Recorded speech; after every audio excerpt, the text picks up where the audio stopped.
Mika Frankl with Josh Pitbull Torres at the Team Pitbull gym. Congratulations, sir. Friday night, unanimous decision win at MVL1. So let's start off first, though, with going back a little bit before we talk about the fight. Thursday, your opponent misses weight. I know that doesn't affect you at all, but did that affect your anticipation of how he was going to fight or be on Friday? I don't think it really affected that. I just thought it was a little bit unprofessional that he came in overweight. I mean, we worked really hard to drop, the last few pounds. So the fact that he didn't do that, make that extra effort, it's a little bit of a letdown, but things happen. Fight night comes, Friday night. It seems to just happen. Every time it seems like you're fighting outdoors, we get rain. Yeah, it's a bummer, man. We had great weather all week, and then we get, flooded with rain, but it's one of those things you just have to adapt. You have to roll with the punches, and that's what we did. I think it was still a great night. All the fans had fun. I think everybody was so wasted that they didn't even care, so it was a good night for fights. Didn't hurt the atmosphere and all, but talking about the rain, I wanted to ask you, how hard is the walk to the ring then? That atmosphere, boxing shoes ain't regular shoes. Yeah, it was probably one of the longest ring walks of my life, man. Not just the rain and everything, but getting through the crowd. And I mean, everybody there, everybody was so hyped, trying to stop me, trying to grab me. It was nuts, man. But I mean, we made it to the ring. The shoes weren't too wet. They had, some towels set up, so it all worked out. What is it like from your perspective, that fanfare, that kind of emotion, that reaction that you're getting as you're walking in there? What does that do for you, and how are you feeling? Well, it's something I'd missed because it'd been a while since, I had been in that ring. I fought last time 11 months ago in Rio Doso, which is still New Mexico, but it's not home. It's not Albuquerque. And, Albuquerque just hits different. And it showed that energy was wild, and it felt good to be back here at home. Now we get into the ring. Anything surprise you out of Reggie's game plan? He was loading up. It looked like that weight cut. He tried to go hard early, it seemed to me. Yeah, I wasn't really surprised by that. I kind of figured he was going to be that kind of fighter. Just hearing him talk at the press conference, his energy and the way he was real hype, and then seeing some of the interviews you had with him, seeing his open workout, I knew he was going to come to fight. I knew he wasn't here to lose and lay down, so we were expecting that. But we did what we had to. We used our experience, landed the cleaner shots, and we did what we had to do to win. 11 months away, the fractured ankle. Did it feel different this fight night?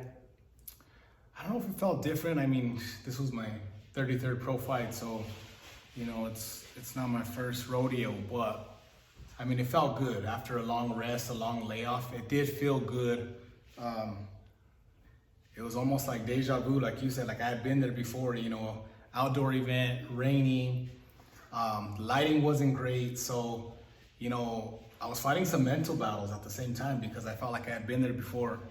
And, some of those fights that I had outdoors didn't go my way. So, not only was I fighting Reggie Harris in the ring, I was fighting myself, mentally in the back of my mind.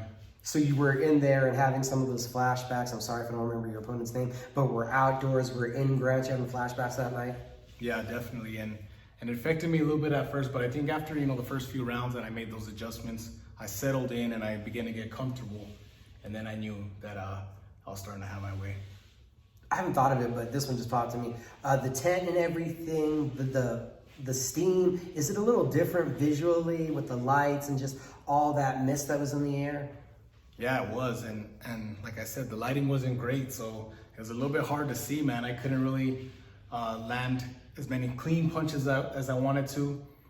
Not only was he elusive, but a lot of times it was really hard to see because of how dark it was in there.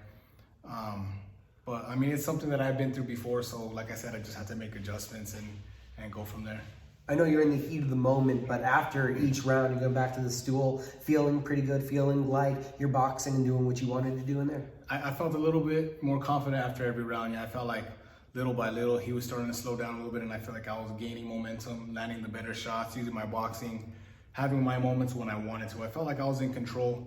And even when he had his, spurts and moments, I feel like a lot of those shots weren't landing clean. I was deflecting a lot of them, slipping a lot of them, and even though he was trying to hype himself up in his own corner, I knew that he knew he was down on points. How big of a factor is experience, knowing when to cover up, when not to, when to move. You've been in there so much, seen all these tactics that he's bringing at you before. Oh, it makes a world of a difference, and that's what I feel won me the fight is my experience and all the battles I've already had and learning from all my experiences in the past. I think that's what gave me the upper hand. It's been a couple fights back with Tapia Promotions, and it looks like we got another one in store for the Albuquerque fans coming up here soon. Yeah, if all goes well, we'll be fighting at the end of July on a really big card that Triller's planning on having here in Albuquerque. So we're excited to bring a big TV fight. I think it's been, I don't know how many years since we had a big show for boxing. You know, we've been doing our best as local fighters to keep the scene alive, but I think that's exactly what Albuquerque needs now, is that big step up, a big TV production to come and have everybody, not just the boxing fans that always come out, but casual fans, people that wouldn't normally go to a boxing event. They might hear of TV coming and maybe they'll be there, and then we'll gain fans from it. You and me have been here through your journey together. I've been covering you most of the way. What does it mean to you to have your work getting recognized in that manner, that a Tiller is going to come down here, you're going to be part of the card? Well, it's what we worked for our entire career, you know, to build the legacy. You know, you don't see it at the moment, but all those times we put in the gym, all the hard work that we've been doing, it's finally paying off. And, you know, it's rewarding, and at the same time, it's a blessing to be able to, you know, not just start something new, but to continue legacies as well. I didn't get to see you there at ringside, but I'm sure you didn't stay in the locker room. You had eyes on Hal and Max's fight, right, on Friday night? I had my wife FaceTiming me, yeah, so I was able to see the 30, 40 seconds that it lasted. 54 to be exact, Yeah. Everybody at 54. But how proud of you are you of him and how he's progressing? Oh, I'm super proud. You know, the kid works hard.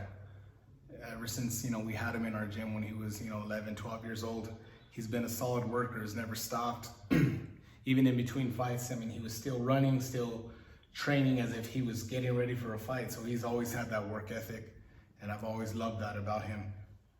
To be able to fight on the same card together, I think is pretty historic, man. I don't know if that's ever happened. The trainer and the boxer fighting on the same night. I wish I could have cornered him, but unfortunately the commission didn't allow me, so I had to watch from the dressing room, but still super proud.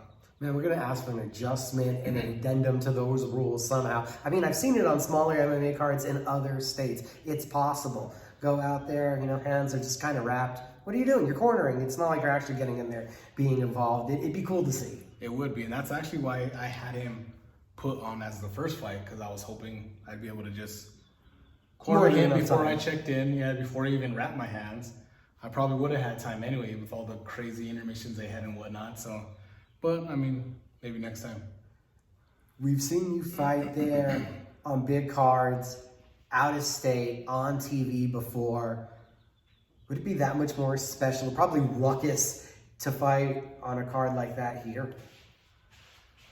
Yeah, I think it would, man. I think it's gonna be awesome. I mean, Albuquerque already comes out and they love, you know, they love fights, but to bring a big card like that, I think would be a game changer. And I'm excited. I think it's gonna be, you know, the beginning to many more big productions coming here to Albuquerque.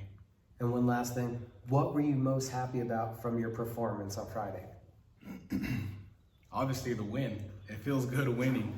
I did want the knockout. I did want to make a statement, but I mean, Reggie Harris didn't come to lose, man. He came to win. So I think the fact that I was able to beat and dominate an undefeated fighter, a hungry fighter, I think is a statement in its own.